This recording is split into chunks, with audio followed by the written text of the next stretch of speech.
já repararam que toda vez que alguém morre, você quer saber só duas coisas? E você está pensando agora e está vendo que tem duas coisas, não está? Você quer saber do quê? Quantos anos tinha e do que morreu. Não é assim?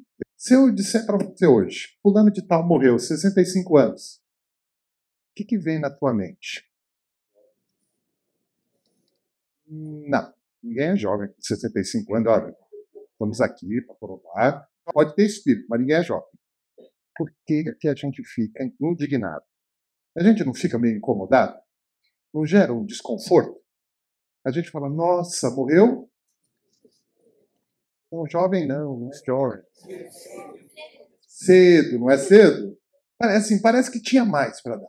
Agora, se eu digo, fulano de tal morreu 82 anos, não dá uma paz? Não, sério, não é assim? Parece que... Não é pela pessoa, tá? Mas parece que faz sentido, não faz?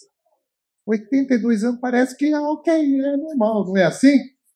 Pois é, uma das coisas que a gente mais estuda justamente é a expectativa de vida. E nesse período que nós estamos vivendo, com muitos dados, computadores, tem um cidadão chamado Hans Rosling.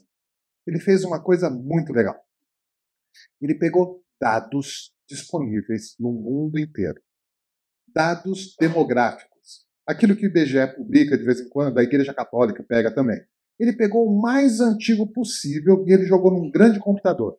Então, o que você está vendo na tela é um pouco do resultado. Eu escolhi dois dados. A expectativa de vida, que é o que nós estamos falando, e um dado mais isento. Assim. A gente já sabe que antes as mulheres tinham mais filhos, hoje tem menos, então o número de bebês mulheres só para compor aqui o quadro. Bom, olhando aqui e pensando, eu estou em 1800. Ninguém passava dos 40. A gente pode avançar um pouquinho mais, porque aqui no Brasil não tinha tantos dados confiáveis. Mas em 1900, aqui no Brasil, a gente falava 31 anos. Quem já passou da idade? Tem várias formas de descobrir, tá? Não precisa falar assim, não precisa falar a idade, não. Mas essa era a expectativa de vida no Brasil em 1900. É evidente que quando a gente está falando aí de 1800 para cá, muita coisa aconteceu no mundo. A saúde pública melhorou, vacina, antibiótico, surgiram aí muitos tratamentos, né? Vocês já ouviram falar de vários deles. A própria medicina, a tecnologia foi avançando, então os dados foram se alterando. O mundo foi mudando a sua expectativa de vida. E o que você está vendo aqui são dados históricos. O detalhe, olha só, em 1915, mais ou menos, o que acontece com o mundo. Vocês repararam? Caiu a expectativa no mundo todo. Primeira Guerra Mundial e gripe espanhola. Olha só, em 5:40, aqui a Europa já lá em cima, ali a China escondendo os dados, indo e voltando. Aí a gente vai ver na década de 80, o Brasil vai tentando passar a Argentina vai passando a Bolívia passa o Brasil de novo. A gente vê aqui a África ficando para trás, a Índia vai passando a China, e quando chega em 2022, a gente tem esses dados. E aí é um dado inquietante, não é? Porque agora você tem aí bilhões e bilhões de dados provando para você uma única coisa. Filho mata. Não é isso que a gente concluiu? Menos filhos, não é? Menos filho vive mais, não é assim? Quem tem filhos aqui? Você já falou pro teu filho, filho, você está me matando. Não falou? Agora você tem estatística, bilhões de dados provando. Brincadeiras à parte, vamos avançar. Em 1900, o Brasil tinha uma expectativa de vida na casa aí dos 30, 40 anos de idade, de verdade, tá? Em 120 anos, aumentou 45 anos a expectativa de vida. Eu quero viver bastante, mas eu acho que até uns 80 eu chego. Não é assim que a gente está? Não tem um número mágico na cabeça? Eu acho que dá para ir bem até os 80, não é? Bem, se eu disser para vocês que há 30 anos atrás, 30 e poucos anos atrás, era 66.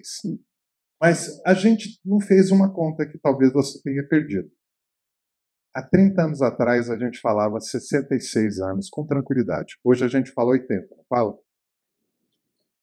Nesse momento a gente pode já fazer projeções. Daqui 30 anos nós estamos vivendo até os 95.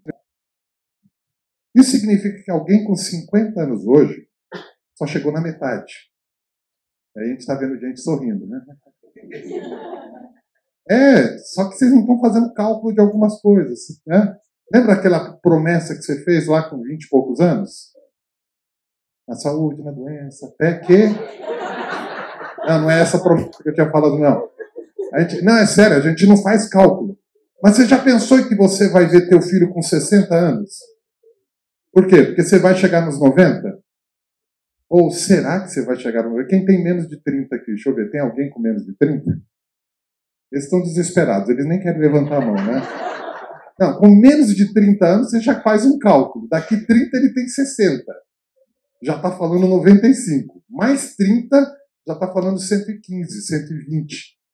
Ah, mas isso não vai acontecer. Não? Será que não? Bom, uma coisa eu posso falar. Quem tem aqui mais de 55 e menos de 60? Não chegou nos 60. Quem tá? Você tem uma prece para fazer todos os dias pela manhã. Torce para a legislação não mudar na tua vez. Porque, olha, parar o carro em vaga de 12 é maravilhoso. Você está com 55, imagina, você está chegando lá, mudou a legislação, agora é 70, tá? Você vai falar, na minha vez, torce para isso. Bom, mas o que eu quero colocar aqui para reflexão nossa tem a ver muito mais, não só com a expectativa, mas com o que a gente faz com isso, tá? A vida é dividida em 3 grandes etapas. A gente divide a nossa vida numa primeira etapa, onde o esforço nosso como indivíduo é acumular informação. A gente chama de etapa de aprendizado. A gente vai, desde nascimento, você vai acumulando informação. Tem um objetivo. Você aprende a ler, escrever, falar, andar, interagir, fazer conta. Tem um objetivo. O objetivo é você usar tudo isso na segunda etapa da sua vida. A gente costuma dizer que a segunda etapa é a vida profissional. O interessante é que boa parte daquilo que se acumulou na primeira etapa, você vai ter que reavaliar. Outra coisa, na segunda etapa você continua aprendendo, tá? E aí tem a terceira etapa da vida que a gente chama de aposentadoria. A primeira etapa a gente costuma dizer que dura 20 anos. A segunda etapa em torno de 40. E depois de 60, você não precisa mais fazer nada para aprender. Não é esse o modelo que a gente tem na cabeça? A gente acha que faz sentido, né? Só que agora já não faz mais porque você sabe que vai aumentar. Só que antes de dizer que aumentou a expectativa de vida, eu queria dizer a característica de cada uma dessas etapas. A primeira etapa, a característica principal é extrair valor. Você não gera valor. Quando eu falo valor, é valor de subsistência, valor de vida. Você não gera valor na primeira etapa. É correto isso? Não gera. Você está lá aprendendo. Se gerar valor é pouquinho. Por exemplo, uma criança que está arrumando o quarto dela e arruma a cama, ela está gerando valor? Tá? Por quê? Porque a mãe, o pai não precisa gastar energia para arrumar o quarto. Mas não é isso que a gente faz, né? A gente fala, não, a criança tem que aprender. A prioridade é aprender. Então, assim, característica é extração de valor. A segunda etapa da vida, você tem que gerar valor. Correto?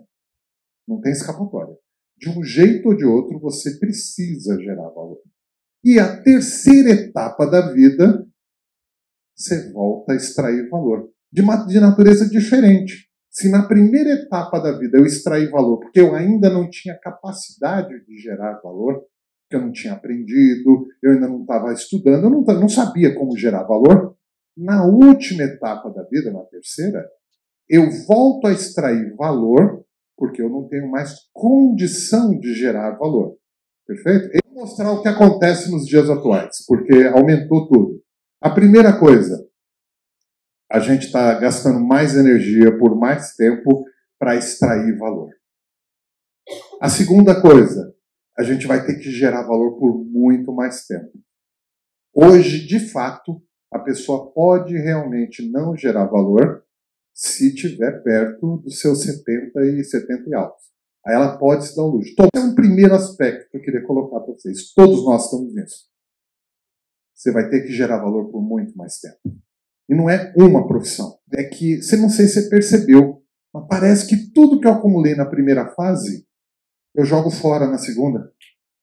E mais, parece que eu tenho que aprender muito na segunda fase. A segunda fase, que é a fase para gerar valor, é inescapável. Eu preciso aprender. Eu preciso colocar o que eu aprendo para jogo. Eu tenho que usar aquilo que eu aprendo. Eu não posso ser um depósito de informação. Aliás, se a gente for ser depósito de informação, você já está perdendo para o Google. Ele é bem melhor que você. YouTube, todo mundo é muito melhor. Então você não pode mais ter aquele modelo de acumular informação. Só que nessa altura do campeonato, que a gente já sabe disso, está acontecendo uma situação estranha. Quem aqui já viu ChatGPT? Quem não sabe do que eu acabei de falar? Todo mundo sabe. ChatGPT é aquela inteligência artificial que ficou popular atualmente. Só que não é só ela. Você utiliza inteligência artificial. Nesse primeiro momento, nós estamos utilizando muito a inteligência artificial para nos facilitar. Você já reparou nisso? Aí eu não preciso mais pensar no endereço. A inteligência artificial faz isso. Eu não tenho que mais acender a luz de casa. Alexa, apaga a luz.